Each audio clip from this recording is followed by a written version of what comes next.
Fala galera, beleza? Tudo tranquilo com vocês? No vídeo de hoje eu vou falar sobre um dos investimentos que as pessoas procuram quando pensam em viver de renda, que são os fundos imobiliários. Eu estou aqui no site Funds Explorer, que eu não estou recebendo nada do site Funds Explorer, mas é o site que eu pessoalmente uso para analisar os fundos imobiliários e acompanhar eles, os que eu tenho investimento.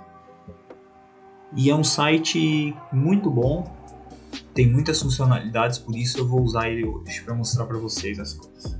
Nada mais são os fundos imobiliários do que um investimento em renda variável destinado a imóveis. No caso, é um amontoado de patrimônio de muitas pessoas destinado a investir tanto em imóveis físicos ou em recebimento ou em CRIs, chamados certificados de recebimento imobiliário, ou em outros fundos imobiliários, mas esse é um papo um pouco mais para frente. É bastante procurado, pois facilita a entrada e também a saída, no caso, pois um dos grandes problemas no investimento nos imóveis é o risco de crédito não saída, o risco de você não receber, o risco de mercado, de você não conseguir vender.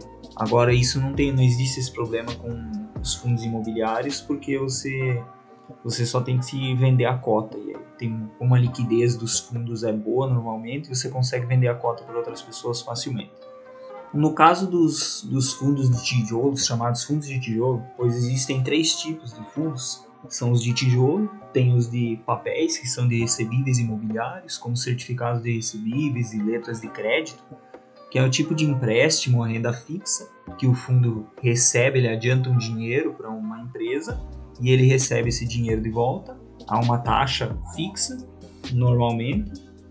E tem os fundos híbridos, que juntam um pouco de imóveis físicos com alguns recebíveis imobiliários, e tem os fundos de fundos, que são fundos que investem em cotas de outros fundos imobiliários. Cada fundo tem o seu portfólio. Por exemplo, aqui no BTLG11 que eu tô aqui, você passa aqui embaixo, pelo menos no site do Funds Explorer, e aqui você pode ver cada ativo dele. Por exemplo, eles têm 12 ativos divididos em 5 estados. Você pode ver o endereço deles e pesquisar mais a fundo, para conhecer realmente os imóveis que são possuídos pelo seu investimento.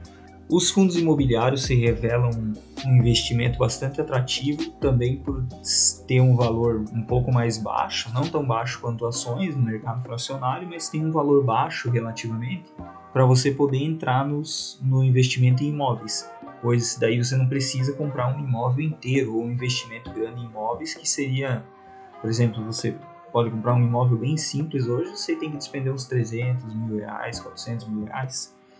Aqui você entra no mercado imobiliário com R$ 117, que torna muito acessível e atrai bastante pessoas. Os fundos imobiliários apresentam alguns custos que variam de fundo para fundo na hora de investir neles. Por exemplo, o BTLG11 tem taxa de administração, mas não tem taxa de performance. Isso varia de fundo para fundo. Alguns têm a taxa de performance, mas não tem a taxa de administração. Você tem que dar uma olhada, isso varia de fundo para fundo. Também tem que se pensar como um custo de investimento, o custo da corretagem, na compra das cotas. Talvez, se você participe de uma corretora zero taxas, você tem que pagar taxas na compra e na venda, de taxas de corretagem para a corretora. Alguns exemplos de fundos dos mais comuns: por exemplo, tem o BTLG11, que é um fundo de logística. Aqui tem o último rendimento dele e qual é a porcentagem que esse rendimento significa em dividend yield. Então, no caso, como aqui são 0,54%, aproximadamente um pouquinho mais de 6% ao ano seria a rentabilidade desse investimento. Por que essa rentabilidade, então, não é renda fixa e ele se encaixa em renda variável? Primeiro, porque a cota varia o valor na bolsa de valores. Então, pode ser que amanhã a cota tenha uma perda de valor ou um crescimento de valor. Renda variável, no caso. E esse dividend yield não é garantido todo mês. A renda varia também, conforme a performance do fundo. Então, pode ser que no mês que vem renda um pouco mais, no outro mês um pouco menos, e por aí vai. Aqui temos o patrimônio líquido dele, 1,3 bilhão de reais, muito bom. O valor patrimonial, e aqui um indicador interessante, o PVP. Então quer dizer que aqui, como o valor patrimonial é R$101, dividindo o valor dos patrimônios todos do fundo pelo número de cotas dá R$101. Ele está valendo 117. Então o PVP dele está alto, ele está, como dizem, está caro, né? Porque no caso as pessoas analisaram, estão achando ele bom e estão comprando. E daí tende-se a pagar mais por um investimento bom. Outro exemplo muito bom, bastante conhecido, é o MXRF11. É um dos fundos com mais cotistas na bolsa. Ele tem um dividend yield neste mês de 0,75. Patrimônio, valor patrimonial. O interessante, por exemplo, nesse site você pode usar, é esse histórico de dividendos aqui. Ele mostra bem lá atrás, até maio de 2012, no caso do MXRF11, quanto ele foi render no mês a mês. Desse gráfico aqui você pode tirar conclusões, por exemplo, se ele sempre pagou dividendos altos ou baixos, se às vezes ele paga dividendos mais altos quando ele tem uma renda atípica, e qual é a constância do fundo. Você pode perceber que muitas vezes ele se estabelece num padrão e segue meses assim. Deve-se analisar muito bem esses pontos todos antes de investir em qualquer fundo imobiliário.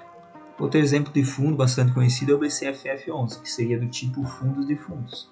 A maioria da sua carteira, do seu portfólio, é investido em outros fundos, em cotas de outros fundos. Falando um pouco mais sobre o mercado de FIIs, dá para ter uma ideia boa de como está o mercado acompanhando o índice chamado IFIX, que é o índice que acompanha os principais fundos imobiliários. Por exemplo, pegando o anualizado, né? Você pode perceber que na crise, no ápice, começo da crise do coronavírus, quando deu os circuit breakers na bolsa de valores, ele bateu lá no fundo e depois foi se recuperando gradualmente, mas ainda não alcançou o patamar pré-pandemia. Mas você pode, observando o IFIX, você pode ter uma ideia boa de como está o mercado de fundos imobiliários. Agora vamos ao ponto mais interessante, mais específico do vídeo, que é pelo que você veio aqui. Os fundos imobiliários oferecem uma renda periódica, a maioria deles esmagadora, mensal. Por isso que é um investimento muito procurado quando a pessoa pensa em viver de renda. Até porque o rendimento, além de ser periódico, ele é isento de imposto de renda, com apenas três requisitos para ser isento do imposto de renda. O cotista tem que ter menos de 10% todas as cotas do fundo, o fundo tem que ter um mínimo de 50 cotistas e as cotas tem que estar sendo negociadas só na bolsa, no B3 no caso, ou balcão da bolsa. A maioria esmagadora dos fundos tem milhares de cotistas. É muito difícil ter 10% das cotas do fundo, porque um patrimônio muito grande, no caso do BCFF, vamos dizer, 1,8 bilhão de patrimônio líquido. É muita coisa. E as cotas são normalmente negociadas na bolsa, por isso os rendimentos tendem a ser periódicos e isentos de IR. Isso que atrai muitas pessoas. Só tem que se ater a um detalhe que, no caso de venda das cotas, se você obteve ganho de capital nas cotas, você tem que pagar 20% de imposto de renda sobre o que você auferiu de lucro com a venda dessas cotas. Então, isso é um aspecto a ser observado. Então, quando você pensa em fundos imobiliários, tem que pensar quase em um casamento. Tem que analisar muito bem o investimento, fazer o investimento, porque ele é para tempo mesmo. Agora, é possível viver de renda com fundos imobiliários? Eu vou pegar aqui o fundo mais popular, seria o MXRF11, para fazer um exemplo. Ele tem um dividend yield bem justo, muito bom. Eu vou na calculadora aqui e exemplificar mais ou menos o que seria. Por mês ele paga 0,08 centavos a cota. Você pode pensar, é pouco? Nossa, você tem que pensar nesse valor aqui, dividend yield, e não no valor prático da cota. Você tem fundos que custam 120, 130 reais e não pagam dividend yield desse. Então, quer dizer que o retorno sobre o seu investimento vai ser menor. Então, se atentar mais à rentabilidade mensal. Aqui no caso, vamos trabalhar com 0,08 centavos. Já fiz o cálculo antes para facilitar. Você pode fazer de uma maneira simples, você joga o valor da cota e vai jogando múltiplos altos. No caso, esses múltiplos aqui seriam o número de vezes que você precisa receber 0,08 centavos para conseguir, vamos dizer, uma renda média do brasileiro, uma renda boa, uns R$2.000 por mês. No caso do MXRF11, para receber R$2.000 por mês só com ele, você precisaria ter 25 mil cotas. Daí você receberia periodicamente esse valor. Então você conseguiria viver de renda sim com esse fundo. Agora cabe ver quanto patrimônio você teria que investir para ter isso. Como a gente pode ver aqui, a cota está em 10,68. Só substituir esse aqui pelo valor da cota. E o resultado é esse aqui. Para receber os R$2.000 por mês com o MXRF11, você precisaria ter R$267 mil investido em MXRF11. É difícil? É, mas é alcançável. E é uma possibilidade de se pensar mais no longo prazo também, no caso, vamos dizer, de uma complementação de aposentadoria, de uma renda extra. É muito interessante ir escalonando investimentos assim. Se você gostou desse vídeo, deixa o seu like, se inscreve aí. Se tem algum tema que você tem curiosidade de saber, deixa nos comentários. Valeu e até a próxima.